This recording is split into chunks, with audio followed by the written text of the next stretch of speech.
اور آپ کو یہ پتہ ہے حضرت علی رضی اللہ تعالیٰ عنہ وہ فرماتے ہیں کہ اگر مسلمان کو یہ پتہ لگ جائے نا کہ سجدے میں اللہ تعالیٰ اسے کیا دیتے ہیں اور سجدے میں اللہ تعالیٰ اسے کن نماز سے نوازتے ہیں تو وہ سجدے سے کبھی بھی سر نہ اٹھائے. ٹھیک ہے.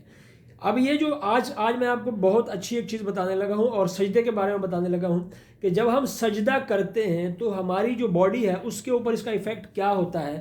سائنس کیا کہتی ہے کہ سجدہ کرتے ہوئے دیکھیں نماز کے اندر ہم جتنے بھی اعمال کرتے ہیں اس کا ہماری اس باڈی کے اوپر کوئی نہ کوئی ایفیکٹ ہے اور ہمیں کوئی نہ کوئی فائدہ ہوتا ہے. لیکن سجدے کا کیا فائدہ ہے یہ میں آج آپ کو بتا دیتا ہوں. ٹھیک ہے.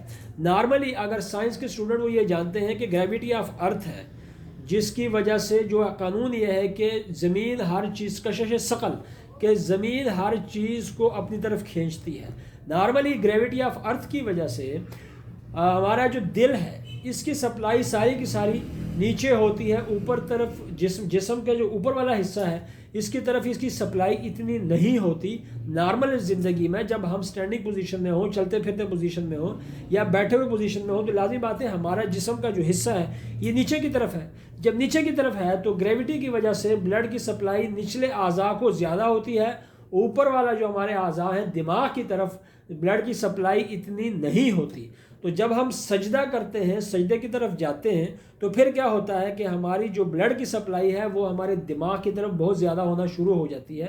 نارملی آپ نے دیکھا ہوگا کہ جو لوگ نماز پڑھتے ہیں ان کے چہرے کے اوپر آپ کو ایک نور نظر آتا ہوگا, ایک نور باقاعدہ نظر آتا ہے. یہ تو ہم تو مسلمان ہیں کہ جو شخص نماز پڑھتا ہے اللہ تعالیٰ اس کے چہرے پہ نور پیدا کر دیتے ہیں. لیکن سائنس یہ کہتی ہے کہ جب ہم سجدے میں جاتے ہیں تو بلڈ کی سپلائی جو ہے وہ سر کی طرف زیادہ چلی جاتی ہے, دماغ کی طرف زیادہ جاتی ہے اور اس وجہ سے پھر جو ہے وہ ہمیں مطلب ہے کہ جو ہمیں اس کے چہرے کے اوپر ایک کشش نظر آتی ہے.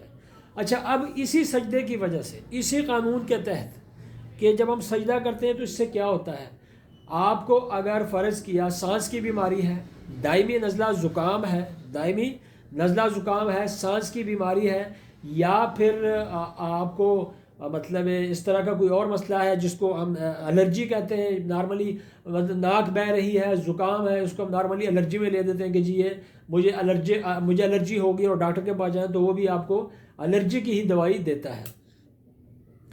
لیکن اس کا میں آپ کو علاج بتا دوں سجدے کی وجہ سے کہ ہم اس کا علاج کیسے کر سکتے ہیں. دیکھیں اگر آپ 10 منٹ تک سجدہ کریں, لمبا سجدہ کریں, 10 منٹ تک لمبا سجدہ کریں تو آپ کی یہ بیماری دور ہو سکتی ہے. لیکن سجدے کرنے کا طریقہ کیا ہو کہ یہ جو دو پلکوں کے درمیان یہ والی جگہ ہے, یہ والی جگہ, اس جگہ سے آپ 10 منٹ 12 منٹ یا 15 منٹ تک مسلسل سجدہ کریں تو آپ کے سجدے کی وجہ سے چونکہ بلڈ کی سپلائی دماغ کی طرف چلی جاتی ہے اور دماغ طاقتور ہو جاتا ہے, جس کی وجہ سے, اور آپ کو یہ بھی بتا دوں کہ یہ جو الرجی ہوتی ہے, نزلہ زکام ہوتا ہے, جو ان لوگوں کو دائمی ہوتا ہے, ایک ہے موسمی وہ الگ چیز ہے, لیکن ایک ہے دائمی بیماری, اور وہ ان لوگوں کو اس وجہ سے ہوتی ہے کیونکہ دماغ کی کمزوری ہوتی ہے.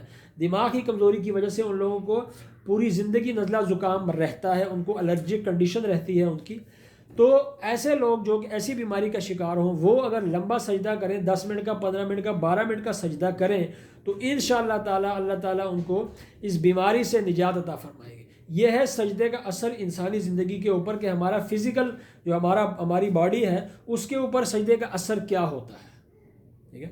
تو میں امید کرتا ہوں کہ اس کی آپ کو سمجھ آ گئی ہوگی کہ ہم اگر اس طرح کی کوئی بیماری ہو, ہمیں دائمی نزلہ زکام ہے, پھر الرجک کنڈیشن ہے, تو ہم اس کا علاج کیسے کر سکتے ہیں. ہم اس کا علاج سجدے کے ذریعے کر سکتے ہیں. اور سجدے کے ذریعے کیسے کریں گے کہ آپ نے پلکوں کے درمیان یہ والی جو جگہ ہے اس جگہ سے سجدہ کرنا ہے مسلسل 10 منٹ یا 15 منٹ یا 12 منٹ, تو اللہ تعالیٰ آپ کو اس بیماری سے ضرور بضرور نجات عطا فرمائے.